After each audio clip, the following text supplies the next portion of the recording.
Hello, everyone, and welcome back to another episode of the Belgian Football Podcast. My name is Ben Jackson. I'll be your host for this one, and it's another two-man game. This time, Joris is actually on holiday, so yeah, enjoy your holiday, Joris. Just me and Scott this time. Scott, how are you doing this evening? I'm not bad. How are you, Ben? Hello, everyone. Fantastic. Yeah, just to kind of, you've probably not heard any intro music or anything like normal. Joris is the man that normally does that. So this is kind of like the stripped back acoustic set version of the podcast where actually me and Scott we can't really make any mistakes because we have no idea how to edit this thing. So fingers crossed we'll get through it smoothly. It's like that thing, isn't it? It just reminds me, you warning everybody about there being no music this week for circumstances out with our control. This just reminds me, this is like this thing in soap operas where, you know, when a character dies and as a mark of respect, they have no music or anything like that. So, you know, Joris is coming back, we promise. Yeah, absolutely. Yeah, he's not left us, that's for sure. He had lots to celebrate actually this weekend. Let's dive into the fixtures. Genk opened up on Friday with a 4-1 win over Charleroi. So yeah, Joris can enjoy that one. Mechelen threw away a 2-goal lead over Zulte Waregem. That one finished 2-2. Solang threw away a 1-goal lead, if you can say that, against St. Truiden. They lost at home again, 2-1. Cercle Bruges left it late to beat Leuven 2-1 as well. Eupen with a surprise result. They beat Standard after a couple of red cards in that one. That one finished 2-0 to the Pandas. Gent won 2-0 against Club Brugge in a Masters game on Sunday afternoon. Union left it late, as they always do. They came back to draw 1-1 against Westerlo at home. Antwerp and Anderlecht drew 0-0, but it was certainly a better game than a 0-0. And then Oostend rounded off the weekend with a 3-1 win over Kortrijk and a first win for Dominic Thalhammer in charge of Oostend. Let's start with Genk then, and it was all about Paul Onuachu. Who else? I think that's 12 goals in 13 games now. He scored all 4 in this one. And I think he didn't score his first goal, if I looked back properly, until October the 1st. Obviously, he was out with injuries and stuff like that. But since October the 1st, he scored 12 and he's now top scorer, kind of back where he probably thinks he belongs. It's been a ridiculous month and a bit for Paul Onuachu. So yeah, he got the ball rolling with a penalty in the 9th minute. He then converted a really nice set piece from Mike Tressor, a lovely cross in the 35th to head that one home. Pencil then crossed for his third in the 71st minute, and then he rounded it off with a goal in the 95th. In between that, Dan Heermans did actually get one back. Really lovely cross from Adam Zorgan to the back post, and Heermans kind of tapped it in there. But Scott, the Genk train just keeps on rolling on. They're guaranteed to be top, whatever happens by the time of the World Cup. And I guess you can say job well done for them. 14 wins, 1 draw and 1 defeat. I mean, you couldn't have asked for anything better to start this kind of first half of the season. Yeah, they're really motoring now. And I remember asking her, Joris, who's probably going to come up quite a lot tonight since he's not with us. But remember I asked him a few weeks ago about whether he felt, you know, Genk could really build on, you know, the good start that they'd had. At that point, he was saying, probably rightly, that it was far too early. Well, I think questions now have to be asked of the other teams as to, you know, are they going to be able to catch them? Because it's kind of at the stage now where, I mean, look at it from a club's perspective. Club are now, 11 points behind kind of Genk. And that's, even taking the points halving and the playoffs into account, that gap is now such that it cannot get any more than that. Otherwise, you would probably be out of it. So, you know, if you're out of ranking, you're very frustrated with this annoying World Cup coming up because you don't want this break. You want to keep going. And they've got that one thing that a lot of sides would love to have, and it's just lots of creative outlooks. Paul Onuachu, who you mentioned, I mean, that's the first time he's ever scored 4 goals in one game in his career. So that's a remarkable personal stat for him. 12 and 13, as you were saying. He's actually got, I think, now 80 goals and 125 appearances for Genk, which is an extraordinary stat as well in itself. And we know what a big confidence player he is. had a quiet start to the season, and Vranken obviously was kind of confident that he just needed a bit of time. And he is one of these players who, once he tends to get one or two, the floodgates tend to open, as they did literally for him in this game. Couldn't quite match the feat of the five that Michael Frey got in the one game last season, but you can't complain with four, and they're definitely the side to watch at the moment and the side to catch. And the question is, are the other sides, particularly the other sides in playoff one just now, are they good enough to do that? Yeah, absolutely. And I think it's quite an interesting, isn't it, to kind of contrast their form with Antwerp's form, just because Charleroi played those two back to back, and kind of how well Charleroi did play against Antwerp at home, but then they go away to Genk, and it's just you can't stop them when they start going. I think Pencil's been really great. He's still got some flaws to his game, but he's been really, really good. And I haven't seen, I don't know if the Ghana squad's been announced yet, but you'd be shocked if he wasn't in it, given his form this season. Unfortunately, Mike Tressor isn't going to be in the Belgian squad, which it's a bit of a shame. Obviously, there's so many good players in, and there's been loads of people being like, loads of clubs have been complaining about players not being in there. I know Ronnie Dyler was complaining about standard players not making the 55 and all that sort of stuff. It's like, yeah, I get it. You want some recognition, but also like, let's look at the talent that is in this Belgian squad. But still, yeah, another great result for them. Yeah, like I said, they just kind of keep motoring on. And yeah, I guess from club's perspective, it's just they don't want that gap to get any bigger. But then last year we've seen that once they got a bit of momentum following kind of the winter period of the transfer window and the break there, they then did catch up with someone like Union, and it's like, are Genk gonna be able to sustain it for longer than Union could and did?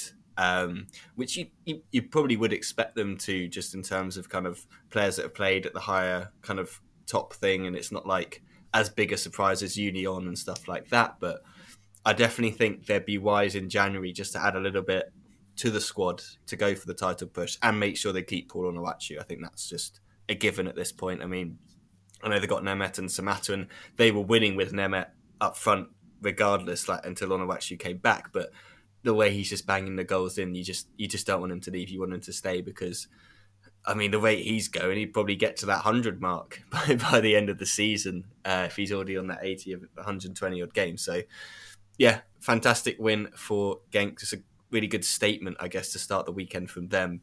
Let's go to Mechelen for their game against Zulte Waregem. Yeah, I quite enjoyed this one. Louis Boston was fantastic, I thought, in the first half. Him and Tambadou were kind of keeping Mechelen at bay for a lot of kind of the first 15 minutes. And the first goal for Mechelen, it was great. It was one of those proper set pieces from the training ground. Jeffrey Hermans with a cross to the edge of the box. Big of a starters there just to volley it into the bottom corner. Great kind of finish there. They couldn't get their second till the 41st minute. Like I said, Boston was doing really well to keep them out. Results of that game did have a couple of chances. Vossen with a bit of a tame shot, a couple of headed chances as well. But really good work from Julian Ngoy. And unfortunately, Tanzanian teenager Novatus Dismas, who's been kind of transitioned from a central midfielder into a left back so far this season, he got an own goal. At that point, Tino to Mechelen, though Stephen DeFord said this was a really important game. We need to win this one, given kind of the situation both sides are in.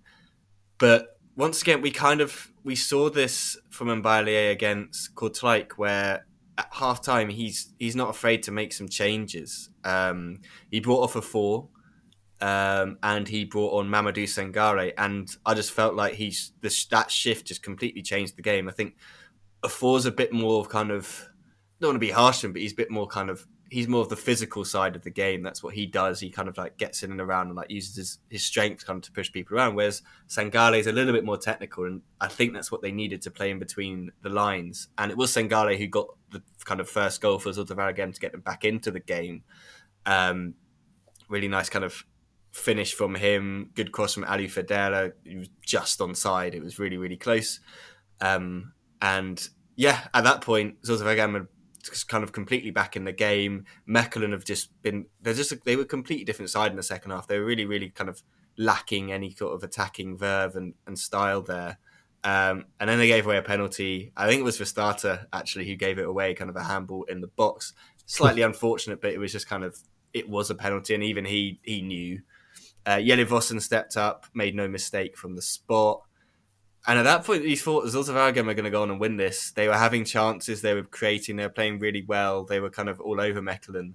And then Abdoulaye Sissoko gets himself sent off in the 75th minute with a bit of a stupid tackle. Just so unnecessary when you think they've got themselves back into the game. And at that point, the next 15 minutes is just kind of Mechelen looking for that goal, which they just couldn't find. An interesting one, I think, Scott, in this one, in the fact that both sides are probably disappointed. Mechelen obviously disappointed they went 2-0 up, threw it away, and then couldn't capitalise on 10 men. Zulte Waregem probably quite frustrated they got back into the game, were the better side, then went down to 10 men, and that kind of cost them any chance of really winning the game. Yeah, that's a really good summary of the narrative of this game, actually. I think Mechelen did throw it away, really. I mean, you shouldn't really be 2-0 up against, a side who are bottom, or were when this game kicked off anyway. And in the end, just be kind of lucky enough, I suppose, to kind of get a point.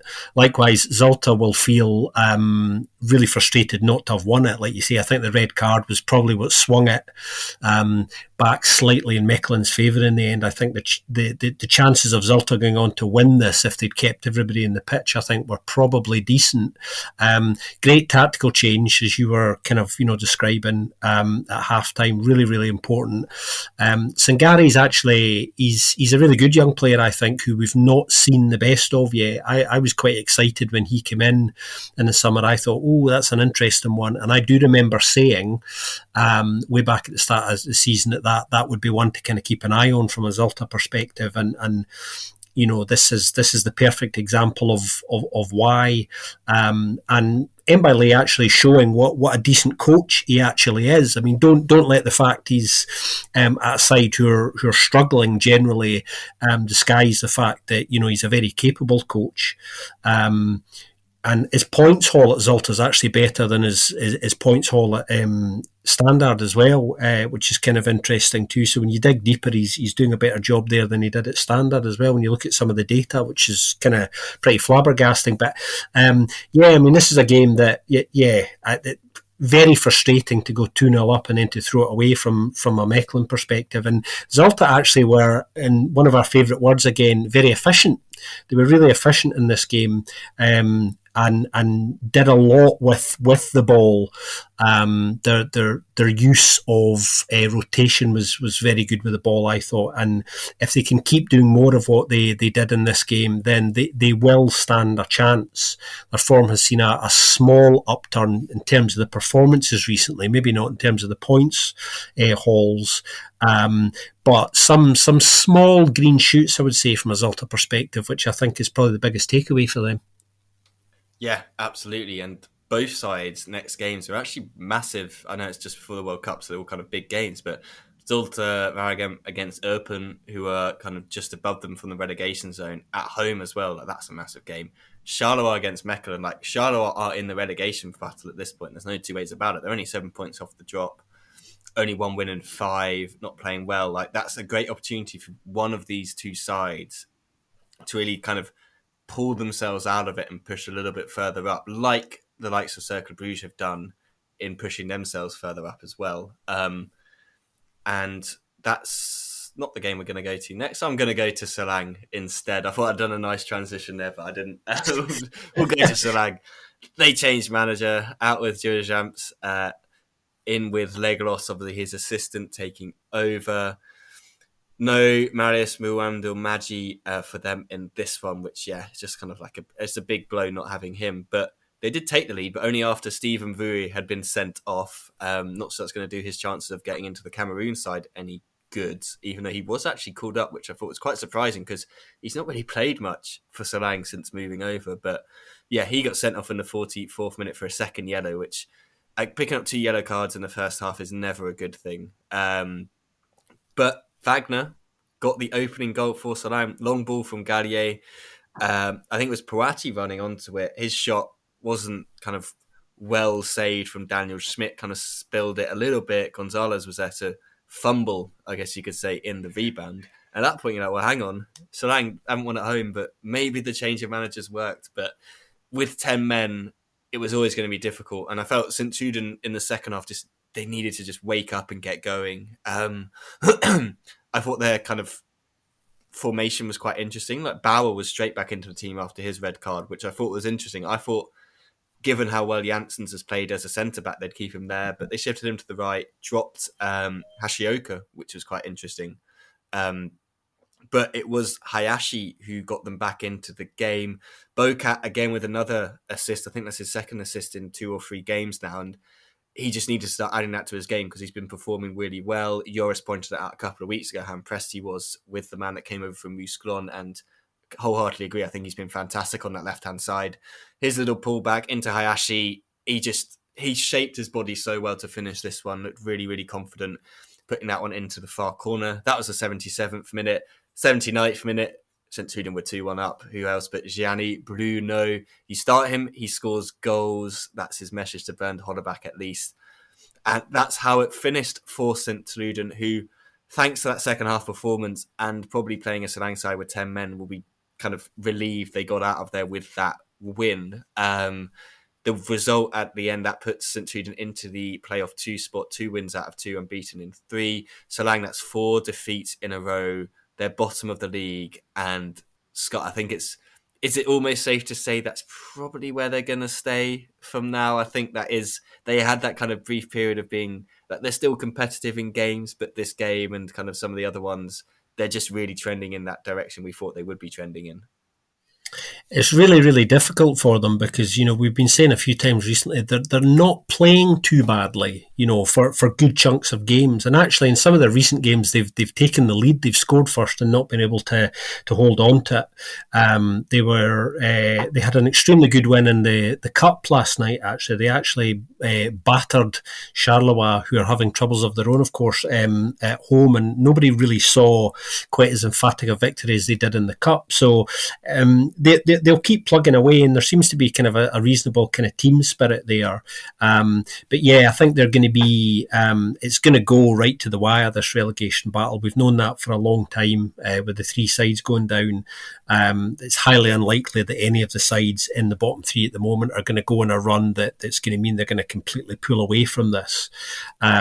So yeah, I think they're stuck in the mire until the end, and going to hope that they can squeak out of it.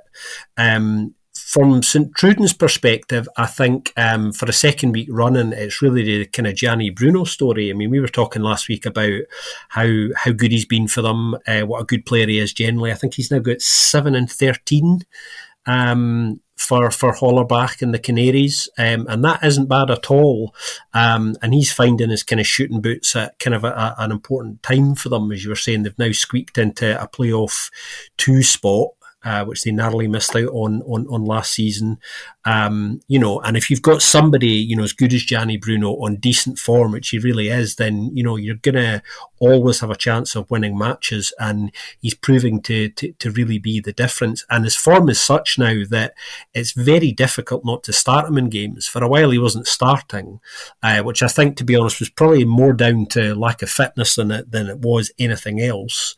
But now that he's starting to produce the goods, it's going to be very difficult to leave him out on a regular basis. And if he can keep performing at the level he's at, then they can push on. I mean, looking at playoff 2 at the moment, there's only 4 points separating Gent in 5th and St. Truden in 8th. So St. Truden will be looking at that and thinking, well, if we can maintain this form, there's no reason why we can't push on and do as well as possible, especially with kind of club dropping some points recently. So well-deserved win for St. Truden on the whole. Much the better side, much the more efficient and clinical, which is no surprise when they probably had more firepower options on the pitch than Sarang did, really. Yeah, I think it is that there's that lack of firepower in Sarang, especially without Moando Maggi. He has been their kind of go-to striker at the moment, and when he's not there, they're just not as effective and physical up top. Yeah, speaking of playoff 2, let's go to Cercle Bruges against Leuven, and this one is a tale of basically 2 sides who are just kind of trending in completely different places. and it was quite apt that they met at this point. Leuven going into this with no wins in 4. Cercle, obviously, we know on that really, really good run. And it was that man, Ayase Ueda. He is in some good form before the World Cup. Not sure how much he will feature, but I mean, it'll be great to see him get some proper game time for the Japanese national team, just because of the way he's playing. Like when we spoke to Carlos Avina, he was saying how much fitter he is. He's recovering better. He just has really kind of adapted and pretty quickly, you have to say, to the league now. And it was him, Thibaut Sommers, typical kind of Thibaut Sommers, just kind of not giving up on a play, getting the ball across to him. Really, really nice finish from Reddy. He just kind of bullied the centre back there. His physicality, I think, is really underappreciated when you look at him. But he has got that in him to kind of push players around. Of course, Leuven did get back into it, and the only player that's really banging the goals in at the moment, Mario Gonzalez, what a signing he has been on loan. Really, really nice finish, actually, from him after a Casper de Nord pass through kind of not the best of defending from Cercle, but one of those defenders definitely made up for it. Christian Ravic, I think it was only his 3rd game for the club, or maybe his 3rd start for the club. And yeah, what a lovely little kind of 91st minute winner from him at the back post after a set piece. He looked absolutely delighted. I'm sure Cercle Brugge would be quite happy that 2 kind of youngsters had an impact on this game in Sommers and Ravic, kind of homegrown talents in that sense. So Cercle win, which puts them level on points with Leuven. But when we look at the last 5, it's 3 defeats and 2 draws for Leuven, but it's 4 wins and 1 draw for Cercle Brugge. And I messaged the group afterwards, after this game, saying that was kind of, in my mind, these 2 sides are they're gonna kind of go in different directions at the moment. Like Cercle are gonna kind of be pushing into playoff 2. And I think Leuven are just kind of sit in that kind of middle pack. Especially on the form at the moment, like Cercle do just look really, really good and really, really hungry. And they're probably a little bit like Genk, Scott. They really don't want this World Cup break to come because they're playing so well. And give it a couple more weeks, they could be solidly in playoff 2 if we didn't have to have the World Cup break.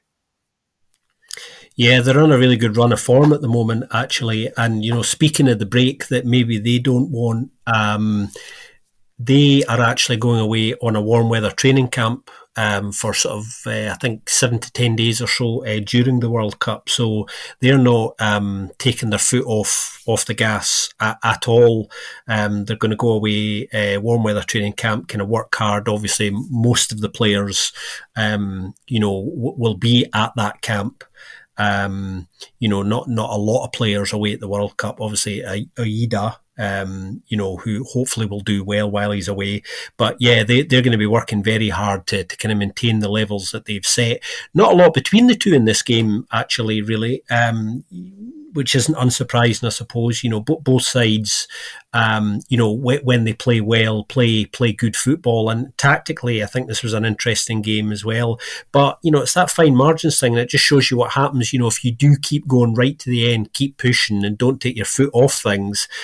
Sometimes, you it's a cliche, but you create your own luck, you create opportunities, which, and Cercle, kind of managing to nick it at the end, which Leuven will be very, very frustrated about.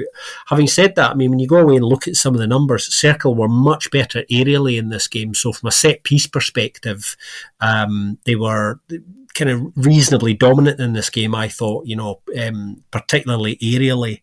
They were winning a lot more in the air than Leuven were. I think it's slightly concerning from a Leuven perspective, the kind of downturn in their recent form, as you were alluding to, because they had such a strong start, which now seems to have come to a bit of a juddering halt. A couple of weeks ago, we were talking about how they weren't picking up as many points, but they were still playing reasonably well. Well, that's starting to turn a little bit now as well. Kind of opposite trajectories, and just need to see what happens there. I mean, I think there's a little bit of pressure on Mark Bryce now, dare I say it, just because of that slight downturn in form despite performances. And although I think there's enough, obviously, daylight between them and the sides really struggling at the moment, Eupen, who are sitting just above the bottom 3 on 15, are not a million miles away from Leuven in 9th on 22. So it shows how wildly competitive this league is. Yeah, absolutely. I think in my mind, it was weird because at the beginning of the season we were like, they don't look strong, but now they've got Gonzalez banging them in. I look at them as I think I look at them as a club that should be always pushing for playoff two. That's kind of how I picture them. I think they've got the resources to do that. Unlike these last two seasons, like the first season up, obviously it's slightly different. Like settling mid table's fine, settling last year mid table's fine, but I think I wanted to see them kind of push on. So I think for them it's kind of the opposite circle, isn't it? The break's coming at a good time for them just to kind of reset, rest, probably maybe bring in some more players. I don't know. There is some competition for places in that squad. And there are some very decent players in there. I think obviously they were missing a couple of their defenders for this one through like kind of injuries and suspensions. So that'll be rectified and maybe that'll improve things a little bit. But yeah, they're definitely kind of one of those teams that's probably happy that the break is coming when it is.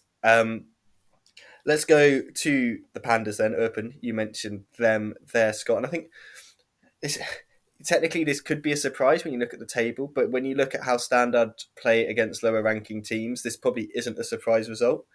Couple of red cards as well to mention.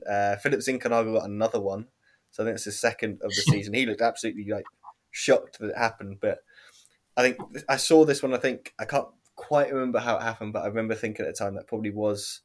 You can see why the referee gave it, but I feel like there was another one later on in the weekend that wasn't given. It was very similar, so kind of weird how that happens. Then Jerome Duham comes on in the 62nd minute, sent off in the 66th minute. A 4-minute cameo from him, which is just hilarious. So beat that if you can, anyone. Yeah, exactly. Like you almost feel like you're sent on to get sent off at that point, aren't you? However, then Standard did give away a penalty in the 78th, and Open's best player this season, just hands down, Steph Peters, stepped up to dispatch that. Absolutely no doubt when he stepped up that was going to go in. And then Djeji Gassama, the man on loan from PSG, he scored the counter-attack goal to basically seal this one. Really, really nice goal, actually. Cutting in from the left-hand side and curling it into the bottom corner with his right foot. Really good atmosphere in the Open end at this one. We used to watch an Open, not being many fans there. Obviously, with Standard Liège coming, it's kind of quite low. They're like almost their nearest team, so they like to call it a rivalry.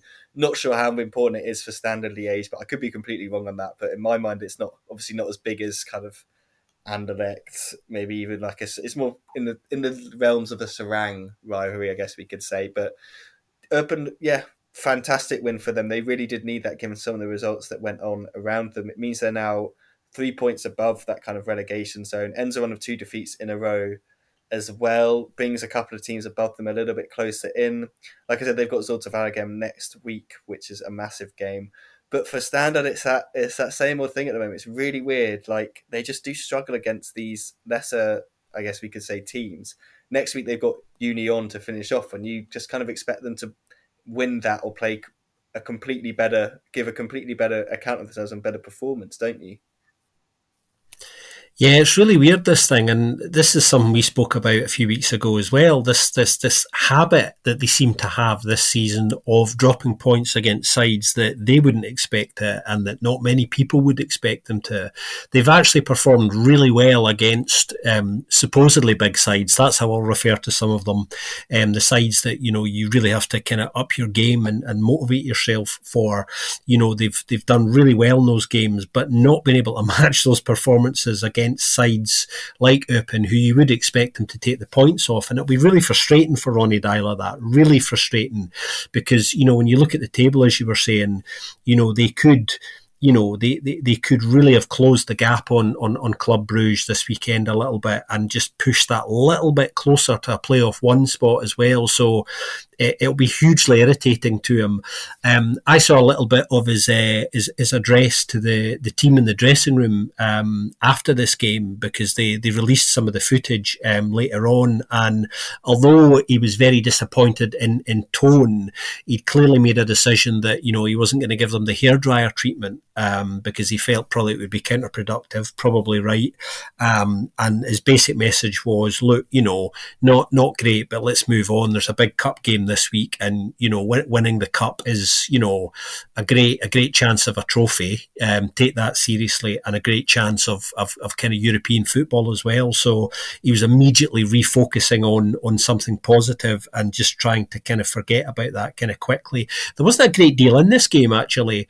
It was kind of won by a bit of quality. When I say quality, I mean Steph Peters, who, has always been a really, really good player, and ironically, could have been a Standard Liège player. There was some interest in Steph over a long period of time by Standard Liège, and an agreement couldn't be reached. So it's kind of ironic we're singing his praises after Standard being the visitors in this game. Gassama's goal again was just pure quality. Actually, a lovely run and a brilliant finish. Real delight on the open bench when they managed to seal that as well. Standard shouldn't be too downhearted by this, because I think the bottom line is, I think if they can address this issue of dropping points against sides that they really shouldn't, no offence to Eupen and other sides who they've dropped points against who they probably shouldn't, if they can address that somewhat, then we know, looking at the table, they would be in a much better position, and there are slow but significant improvements there week on week. It feels they just need to kind of keep all of the players on the pitch as well, because that never helps. Yeah, the disciplinary issues definitely do not help, and the suspensions that follow can be quite frustrating. Let's move to Sunday, and probably one of the biggest games of the weekend was Gent against Club Brugge. I don't know what it is about playing Club Brugge, but Gent just suddenly seem to play really, really nice football, and they're really, really entertaining to watch. So it's just like they just suddenly decide to turn it on. Obviously, this game is massively overshadowed by just stupid incidents off the pitch, but let's focus on the pitch for now. And it was Hugo Kuipers who got the party started. Jordan Tulinaliga just allowed to waltz into the Club Brugge half, play a ball just right down the side of Dedrick Boyata. Kuipers running off him, lovely run from him, beautiful finish as well, a little dink over. I think on the coverage they gave it a 3% chance of going in, which I thought was a bit ridiculous. Like, it was definitely more than a 3% chance, but he finished that really well. And I don't know, yeah, when Ngage made it 2-0 from a set piece, I don't know, I looked at the lineup Hurfkens had gone with, especially the back three, and I'm like, yeah, not really surprised that this is happening to them, because Mechelen, like, Boyata's not been great. Like, it's been well documented, he's not been great. Mechela's I think Mechela's solid. I think he's a good player, but he can't do it all by himself in there. And he looked great. He looks great alongside Silla and Mata, or even Adoy's looked better in there. And then Bjorn Meyer was playing kind of left centre back, which I thought was a bit strange, especially with Adoy on the bench. I thought they'd definitely put in Adoy, but yeah, maybe wanting that left-footed player in there, they went for Meyer. Scott Olsen was on the bench, which was interesting. Sobol was preferred. Jelemchuk was back, and that was much to the pleasure of the Gent fans, who unveiled a banner a la the Stephen Defoe kind of Standard Liège, Red or Dead, Antwerp, Anderlecht against Standard Liège one. This one about traitors and stuff like that, which I found a bit weird, because it's like, yeah, it's not like he left Gent to go to Club Brugge. He left Gent to go to Benfica, and Club Brugge spent a lot of money to bring him back. Like, it's not like he purposefully was like, yeah, I'm going to go to Club Brugge and stick it to Gent. Do you know what I mean? And it's like Gent were never going to be able to afford to bring him back anyway. Like, he just made the decision based on his career. So that was a bit strange. But yeah, 2-0 it finished to Gent. Very efficient, because they only had 2 shots on target this whole game. Frustration again for Club Brugge in this one. Just, it feels like they get a little bit of momentum going, and then one of these defeats happens. And especially as now it closes the gap between them and Gent to only 5 points. Gent starting to play a little bit, but yeah, I don't know what it is, Scott. Club Brugge, they just love playing against Club Brugge compared to playing against everyone else in the league. Well, they call this game the Battle of Flanders, and they're not wrong, literally and metaphorically. Gent obviously hate Club Brugge and, play very well against them, or certainly have been doing recently when they've met each other, that's for sure. They don't struggle to kind of get up for this game at all. The Battle of Flanders, there was trouble inside the stadium during the game, and there was some really unsavoury stuff outside the stadium afterwards as well. Police getting involved, water cannons coming out, and some Gent fans, and the emphasis is on some, of course, some Gent fans managing to ruin what was a really, really good day for their side in the end.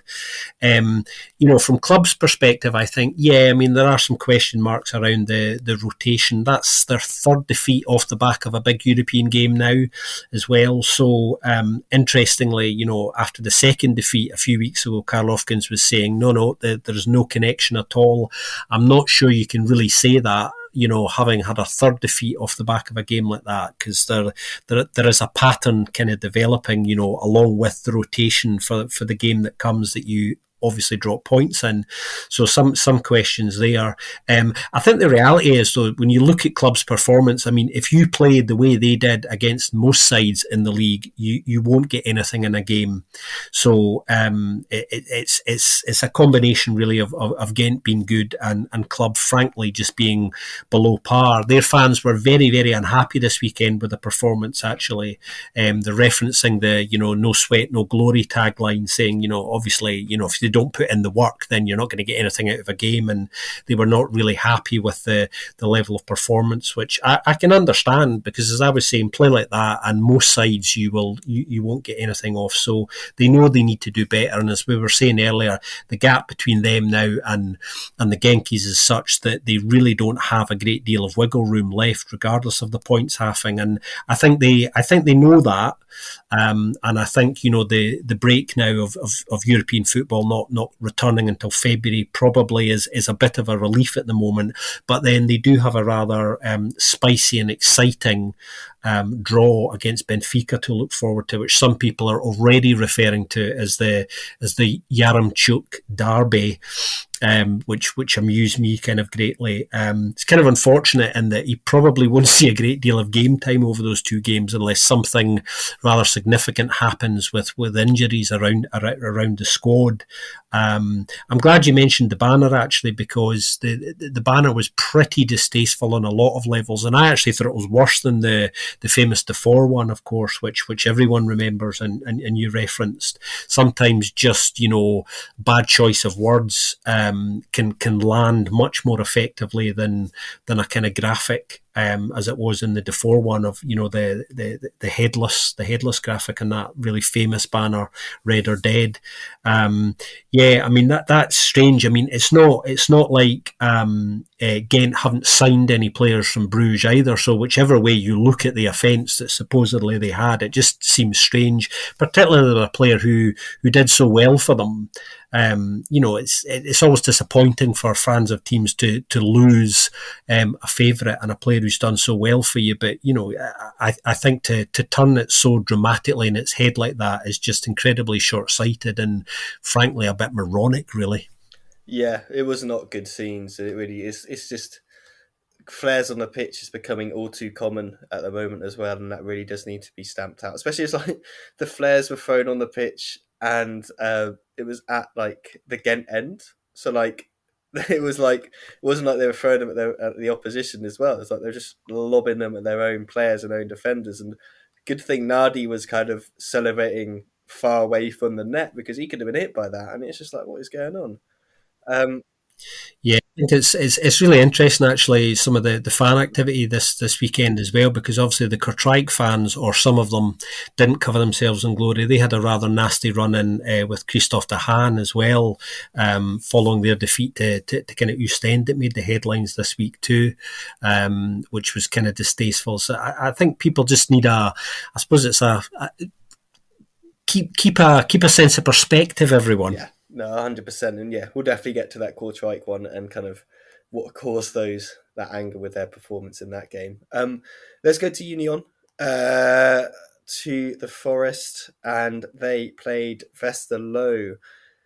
And according to the stats I've got, I wasn't able to watch this game, but Union had 25 shots and only scored one goal, which is very un-Union like in the fact that if you have 25 shots, you're predicting they'll score a couple.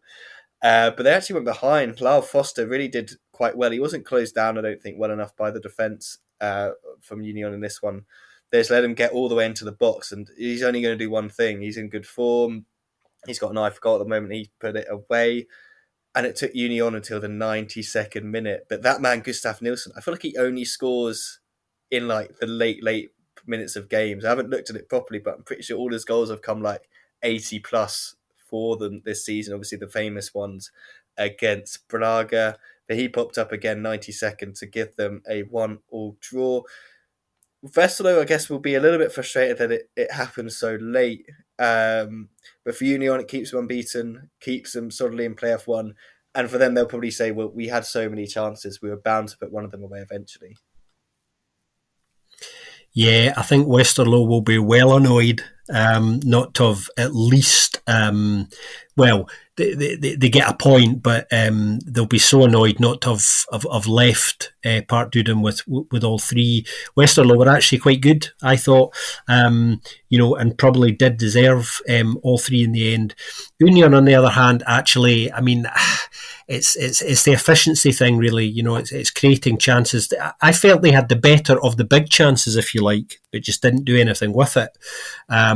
Whereas normally you would expect them to kind of do a little bit better, like only one shot on target, of the 25 in the game from their perspective is really pretty poor. And on the basis of that, you wouldn't really expect anything out of a game. But that one shot on target was significant. Yeah, Gustav Nielsen loves the late show, really, doesn't he? I mean, he's beginning to get a bit of a reputation for, significant late moments domestically and in Europe.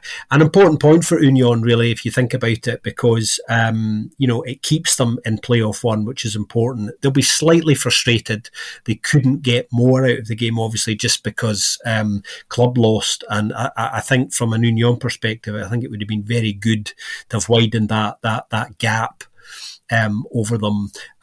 Decent game this, though, on the whole, from two sides who've been playing some pretty good football this season, I think. Yeah, and speaking of kind of Union's decent football, that they still haven't lost since the 11th of September, and that was against Genk. Like in the league, obviously they lost to Union Berlin during the midweek, but it didn't really matter at that point. They were already qualified from the Europa League, so they have been on a ridiculously good run, including some kind of big wins and big points against some good teams. So at least it keeps that kind of unbeaten run going. They face Standard, like I said earlier, and then kind of after that, when they come back, it's East End before into the new year first game, the derby against Anderlecht. So that could be quite a good one. Let's go to Anderlecht. They travelled to Antwerp. Jan Vertonghen had to pull out before the game. Slight concerns that maybe this was going to kind of be the end of his World Cup, but it looks like it's actually fine. It was just kind of precautionary. He was like given the chance to warm up. Something happened in the warm up, which is kind of a not recurring injury, but kind of an area that he's had an injury problem with. He was like, no, I don't think I can risk it. Which is fair enough at that. He knows, like, as Velman said, he knows his body better than anyone. That's fine. They did get Adrian Treble back, which was quite nice to see him coming off the bench. Picked up a yellow card, classic Adrian Treble. But it finished 0-0, which I do think this was a better game than a 0-0. I felt like it definitely started with lots of energy. I thought Antwerp actually played pretty well. This is one of their better performances of the season. They just couldn't find the back of the net. For Anderlecht, shouts for a penalty, like was Amuzu fouled? I've only seen like one or two replays and could be given. They only managed one shot on target, which would be a bit frustrating for them, despite having 53% of possession. But I think what's quite kind of reassuring, I guess we could say, from this one, Scott, is you look at the centre backs they had, Hannes Delquart and Zina De Bas, two very, very young players. But yeah, I mean, De Bas has been really, really impressive, and he has to go to the World Cup. Like, it'd just be stupid if he doesn't. But to have two very, very young defenders against a side like Antwerp with experienced striker like Vincent Janssen, Frey coming off the bench, to keep a clean sheet, I think they can be pretty happy with that. All things considered, Vertonghen had to drop out quite like late minute. Antwerp, on the other hand, that's 3 now without a win.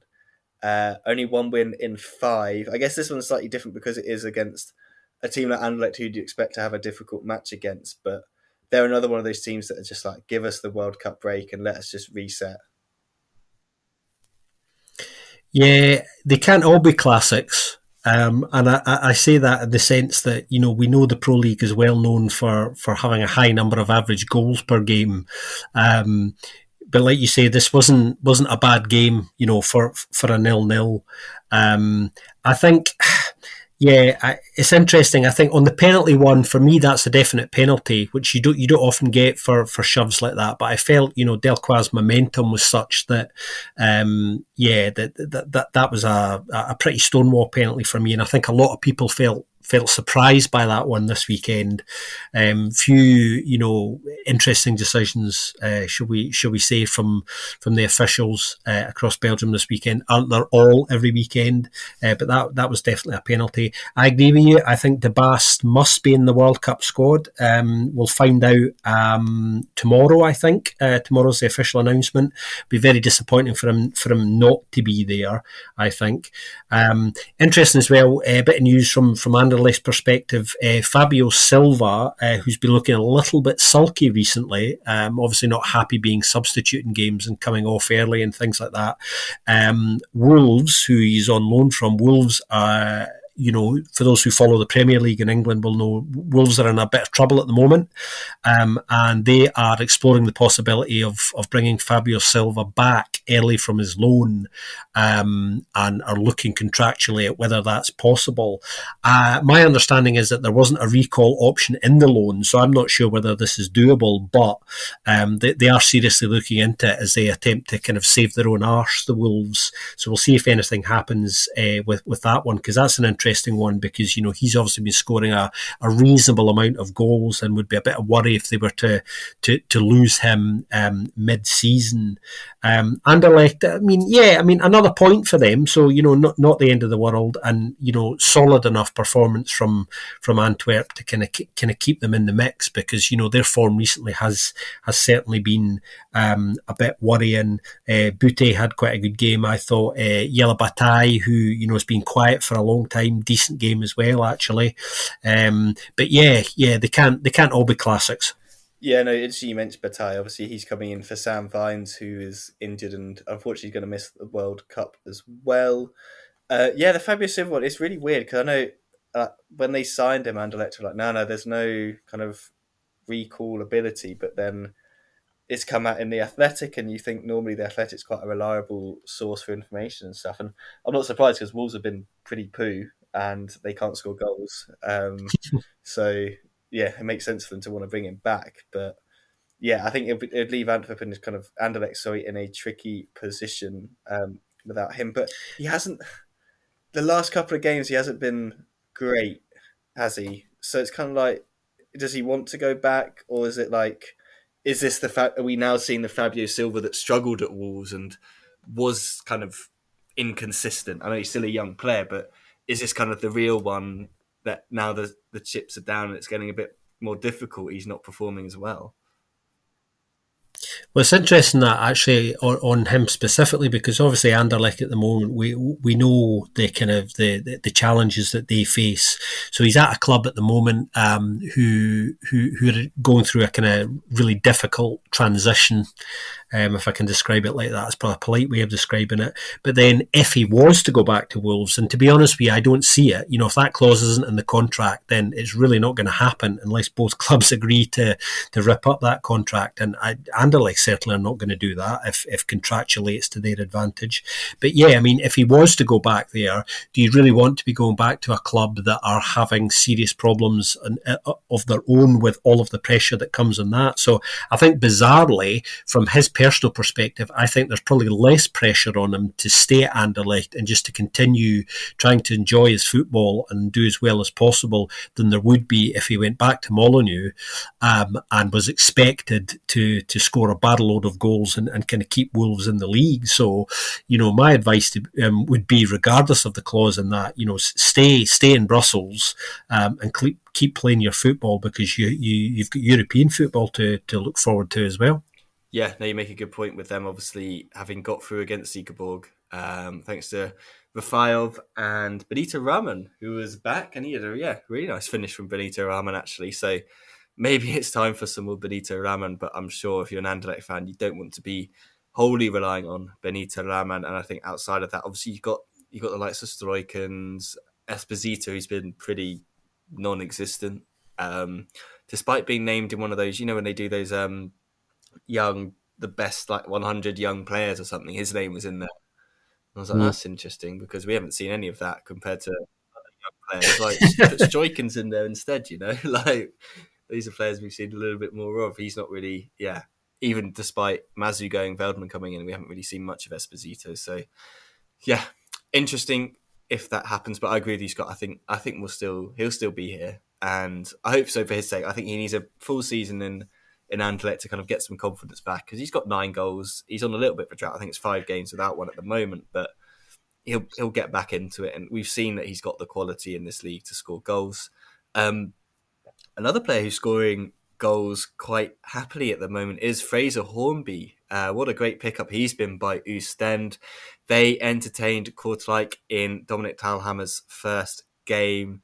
And Hornby got the game going 8 minutes in, free kick, just curled it around the wall into the bottom corner past Illich. Lovely finish from him. Been really enjoying watching Fraser Hornby actually in Oostend. I think, like I said, he's been a really good signing. Kortrijk then probably arguably scored the goal of the game. Really, really lovely football from them. Just out of nowhere, a couple of one-touch passes. Lovely ball through. Massimo Bruno with a really nice finish into the far corner past Phillips. And at that point, 1-1. I know Kustovic came out and said we were in the ascendancy, and then Habib Keita gets sent off in the 33rd minute, and it all just falls apart. Kustovic is already blaming the referee. As you said already, Scott, like the fans were really unhappy. But then the player of the match kind of made a difference for me. Cameron McGeehan, this was under Alexander Blesson. This is what Cameron McGeehan was great at because he's such an energetic player. Like his pressing was really good. I just haven't felt like we didn't really see much of that under Yves van der Haag. Obviously, when Yves came in, they were like, he's going to press. He's going to keep the pressing game going. I haven't looked at the numbers or the stats or anything like that, so I may be completely wrong here, but it didn't feel like they were still doing that as much as they did under Blesson. But in this game, you saw McGeehan purposefully kind of playing more as kind of like a box-to-box midfielder in terms of pushing up, getting into the box, dropping back, like pressing as well. And he got a goal that he richly deserved in the 54th minute just by following the ball in. It's as simple as that. He followed it in and got it into the back of the net in the 54th. Kortrijk then did think they had a penalty. Avenatti going down like a sack of spuds in the box. I do think Sakamoto pushes him in the back. Like, I know he goes down easily, but I was surprised that VAR overturned it. It did, much to the frustration of Kortrijk, who then were denied that penalty. But then Cameron McGeehan finished it off 96th minute. I think it was Thierry Ambrose with the nice feet in the box. He squares it. McGeehan strokes it into the back of the net. Dalhammer's come out and said after the game, I think that he's not like, this is how we're going to play every game and it's going to be great. I think he's already kind of quite like, there's so much room for improvement here. But he'll obviously be delighted to get the win. I wrote an article for Get Football for the Belgian and Dutch one, if people are interested, about whether or not Kustovic is the man to get Kortrijk out of this, because we had in the week Didier Lamkelzee coming out and saying, I'm better than Kortrijk, I'm going to Venom Cars again, even though he was there, but he didn't go, and then he was going to Cyprus, he didn't go, all this nonsense. But he's going there and he's like, I'm doing what's right for the team because I'm going to bring them in some money. And it's like, well, you've not really done anything for the team. That Antwerp game when you got the assist and you've got 1 goal, like, what are you doing? And then outside of that, it's just an absolute mess. Really, it feels like Dehan going over to speak to the fans forcing the man into tears, which is really horrible to see. And he came out and was like, it wasn't all the fans. Lots of fans were really nice and stuff. But as a captain to have that, and Kustovic has already come out and said this isn't, people aren't acting like it's a family club anymore and blah, blah, blah. But I don't know. For me, it's like, it's because there's so much frustration with how the club is being run at the moment, I think, and kind of the transfers and like the lack of kind of quality. Like one of the players who got sent off, obviously Keita's been one of the better players this season, but this kind of performance, I felt like Oostend were just kind of, they wanted it more, if you could say that, which is, you don't normally see that in matches. Normally teams are like both teams really want to win, but yeah, I just felt that Houston really did want the game more. They wanted to win this game, and especially against the 10 men, they were definitely the better side. But very, very concerned about Kortrijk and the direction they're going in at the moment, because they are just they're sinking. Lamkelzie's not going to play for them again. So that was just a complete waste of time and money spent there, wasn't it? Just for one win against Antwerp, which I don't think they haven't won since then. They picked up a point. They were on a terrible, terrible run of form. And this just kind of sums it up, really. Yeah, I think there's a lot of disharmony in the Kortrijk camp. I think things are not rosy there at all, and just it's a combination of things Kustovic says and fan interaction with the Han, and just people are it's a squad and club that just doesn't feel together and doesn't feel like there's frankly a good enough team spirit to get them out of the mess that they're in, and is such that it looks like it's deteriorating a bit as well. Things spilling out into the public domain, like the Han's running. With some of the Kortrijk ultras as well, and I think there's a way of handling these things, and that the fact that was handled so badly suggests to me that things are really really not good inside the Kortrijk camp at all, and as I say, are definitely deteriorating, I think. Now, from an Oostend point of view, Koos fans are going to be very pleased with me this week, because I'm about to say some very nice things about the Koos Boys. I think this was their best performance probably since Alexander Blesson was there. This was a good game, actually. I really enjoyed this game this weekend. I thought Oostend were really, really very good. I think Dominic Talhammer's right. I mean, he'll be delighted. First game, win, strong win, convincing one. Can't ask really for better than that. But he's right. I mean, still a lot of room for improvement. I mean, he feels there is enough talent in this squad to kind of keep them safe, and I definitely agree with him in that.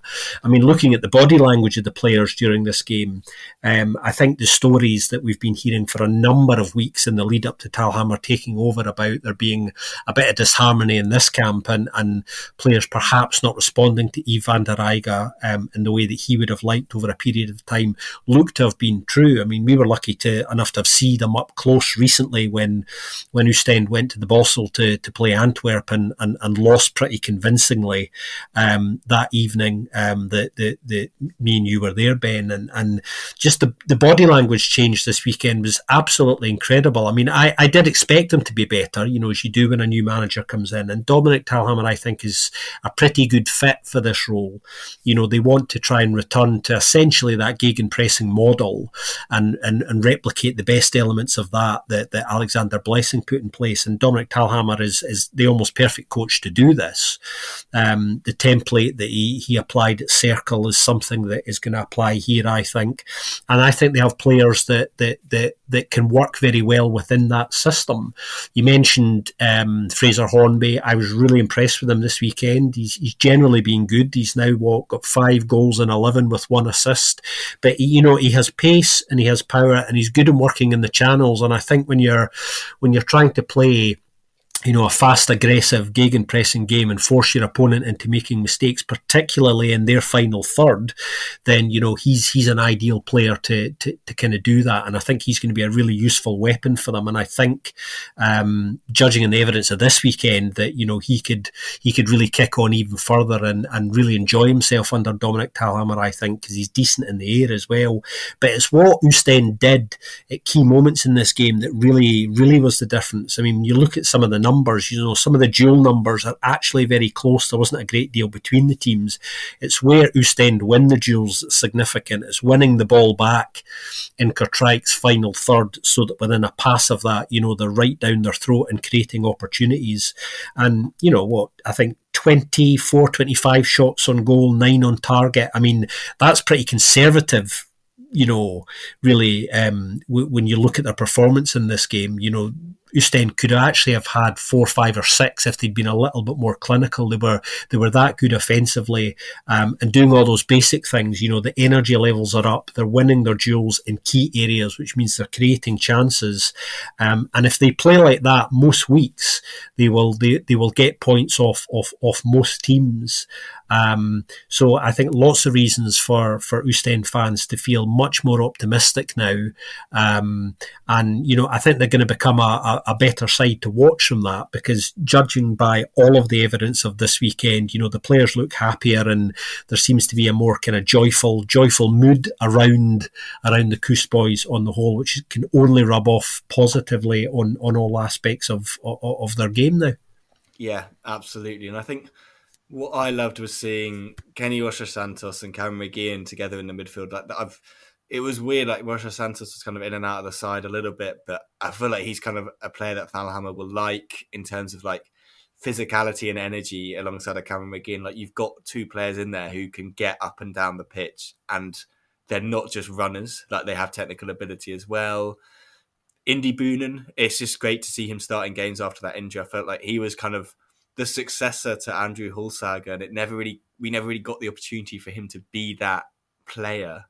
There's just some really exciting players there that, if they're playing good football, they are a good side to watch. As opposed to Kortrijk, who they do have some exciting players like Faisal Amani. I thought Dylan Mbaye, when he came on, gave them a much better kind of option on the left-hand side. I think we need to see some more of Dylan Mbaye.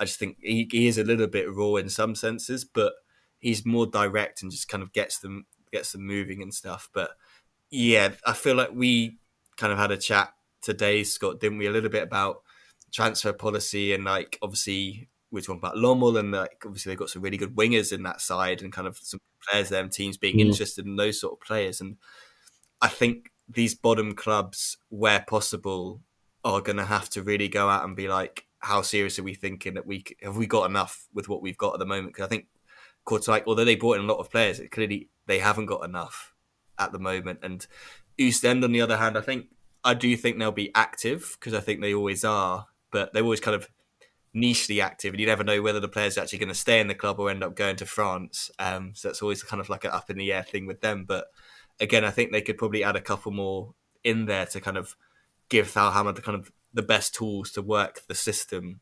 Like what Circular did, obviously they were always kind of improving and bringing in players. Like, that's kind of the model that they have. Obviously, slightly different styles at the moment in terms of how Circular played to how Oostend are probably going to play. But yeah, a really good win for Oostend. Very impressed with them. That kind of opens up a 5-point gap as well to Kortrijk. So that's kind of like, is one of those classic things where it's like, oh yeah, it's a 6-pointer sort of thing.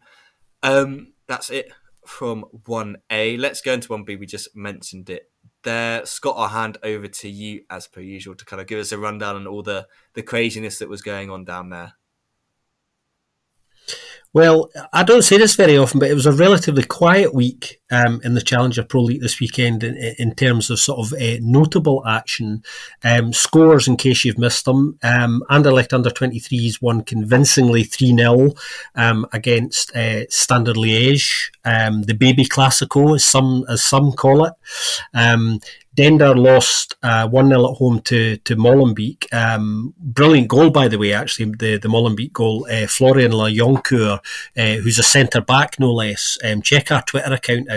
Scroll back a little bit to see this goal, because we shared it. Brilliant ball lofted into the box, far side of the box, and Lajoncourt just kind of lashes it on the volley into the top corner. Just a brilliant goal at any level, that one. Verton lost 1-0 at home to Denza. Denza, real upturn in form recently. Good win in the cup last night as well, beating Eupen. Beveren beat Club Next 1-0 at home.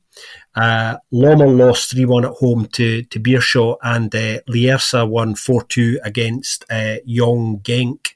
In terms of the bigger picture, Beveren are top. Molenbeek are breathing down their neck as we expected. There's a little bit of chopping and changing between these two week to week, but they are the two sides really to catch. Lierse are on a decent run of form as well. They're sitting in third at the moment, and will be be kind of in the mix for most of the season, we suspect. I mean, we were lucky enough to see them in person in our recent visit in Belgium, and I think they will certainly give most sides a run for their money, and we'll be hoping to kind of push for a promotion spot as hard as possible. I think the big story in terms of teams at the moment, obviously Denza, as I was alluding to, have had a real upturn in form. Mark Grosjean, since he's come in, they've won their 2 league games and obviously a good win in the cup for them last night. So they've now gone from pretty much the bottom of the table and really descending rapidly into a decent run of form with just 2 or 3 wins, and are now not too far away from what will be a playoff 1 spot there. So they're kind of the story at the moment in that their upturn of form. But yeah, Beveren back top, and Molenbeek, squeaking just behind them. Yeah, and Beveren have the 2 really big games coming up, actually, don't they, in the next kind of couple of weeks? Obviously, next week they host Leeds. They go to Leeds, on Sunday, and then they host Molenbeek the week after. So that's going to be, I think, if Leeds win that, they leapfrog Beveren. But if Beveren win that, they can extend that gap between them to 5 points. And then, the Molenbeek game is going to be massive. Should be a great atmosphere for that one as well, you'd imagine. It's worth pointing out as well, actually, just kind of before we move on from talking about the Challenger Pro League, Ben, as well, that we're just over halfway now towards the playoffs there. So it's hitting a really, really important time of the season in the Challenger Pro League. And of course, the other factor here is the Challenger Pro League has no break for the World Cup.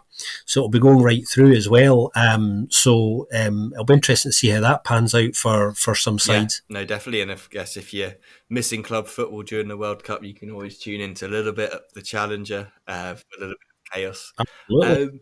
I think that's about it for this week. We've managed to get through everything, and I don't think we've made too many mistakes, so hopefully it'll be fine. Again, apologies if sound levels are bad or anything like that. Like, we just haven't had the capacity to be able to change that. So like I said, you're getting the stripped back OG version of the podcast this week.